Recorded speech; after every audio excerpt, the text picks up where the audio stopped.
Hello friends, welcome back to crazy education hub. आज मैं आप लोग को प्राचीन बिहार के इतिहास में बौद्ध धर्म के अगले पार्ट में बौद्ध सभा के बारे में बताने जा रही हूँ। ये वीडियो आप लोग के लिए काफ़ी इम्पोर्टेंट है। इस वीडियो से बहुत सारा क्वेश्चन आपके एग्जाम में आएंगे। बौद्ध सभा कब हुआ था, कौन से स्थान पे हुआ था, इनके अध्यक्ष कौन थे और किनके शासनकाल में हुआ था। तो प्रथम बौद्ध सभा जो है वो 483 बीसी में राजगिरी स्थान पे हुआ था। इसके अध्यक्ष जो थे वो महाकश्यप थे और अजातशत्रु के शासनकाल में हुआ था। द्वितीय बौद्ध सभा जो हुआ था वो 383 बीसी में वैशाली जगह पे हुआ था। इसके अध्यक्ष का नाम सबाकामी था और कालाशोक के शासनकाल में हुआ था। तृतीय बौद्ध सभा जो है वो 255 बीसी पाटलिपुत्रा में हुआ था। मोखलीपुत्र गोशाल इनके अध्यक्ष थे और अशोक के शासनकाल में हुआ था। चतुर्बौद्ध संगति जो है वो ईस्वी की प्रथम शताब्दी में कुंडलवन या कश्मीर में हुआ था। इनके जो अध्यक्ष थे वो वसुमित्र या अश्वघोष थे और कनिष्क के शासनकाल में हुआ था। ये जो बौद्ध सभा है ये आपको बीपीएससी, बिहार दरोगा और बिहार पुलिस में कई बार यहाँ से प्रश्न देखने को मिला है। तो हम रिपीट कर देते हैं। प्रथम बौद्ध सभा जो हुआ था वो हुआ था 483 बीसी में। स्थान का नाम राजगिरी है। इसके अध्यक्ष महाकश्यप और अजातशत्रु के शासनकाल। द्वितीय बौद्ध संगति 383 बीसी, स्थान वैशाली, अध्यक्ष सबाकामी और शासनकाल जो था वो कालाशोक का। तृतीय बौद्ध सभा 255 बीसी, स्थान पाटलिपुत्र, इसके अध्यक्ष मोखलीपुत्र गोशाल और अशोक के शासनकाल में। चतुर्थ बौद्ध सभा ईस्वी की प्रथम शताब्दी कुंडलवन या कश्मीर में वसुमित्र या अश्वघोष इसके अध्यक्ष थे। कनिष्क के शासनकाल में ये हुआ था। अब महासाधिक एवं थेरवादी का विभाजन जो है वो द्वितीय बौद्ध सभा में हुआ था। अभिधम पीटक का संकलन जो है तृतीय बौद्ध सभा में अशोक के द्वारा किया गया था। बौद्ध धर्म का विभाजन हीनयान एवं महायान दो भागों में बटा था, वो चतुर्बौद्ध सभा में बटा था।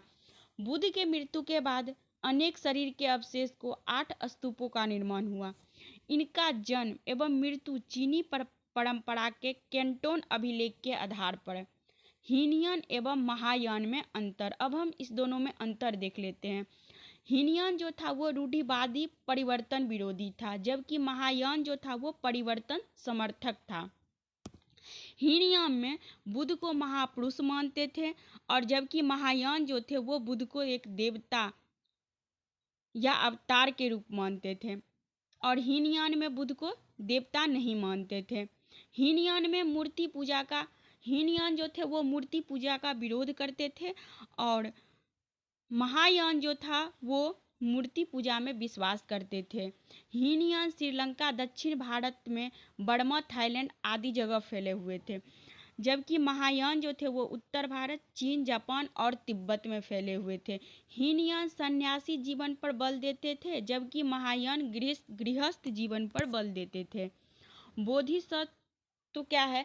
ऐसे व्यक्ति जो स्वयं तो निर्माण प्राप्त कर चुका है पर अन्य लोगों की सहायता करता है। ब्रजयान क्या है? गुप्त काल 6वीं से 8वीं शताब्दी में इसका विकास हुआ। इसमें तंत्र मंत्र, जादू टोना, आडंबर की प्रधानता थे। इसी कारण से बौद्ध धर्म का पतन शुरू हो गया। बौद्ध साहित्य के बारे में अब हम जान लेते हैं। त्रिपिटक पाली भाषा में रचित था। त्रिपिटक में आते हैं फर्स्ट में सूत पिटक, बुद्ध के उपदेश का संग्रह है। इसमें विनय पिटक दूसरा है, संघ के नियमों का संग्रह है।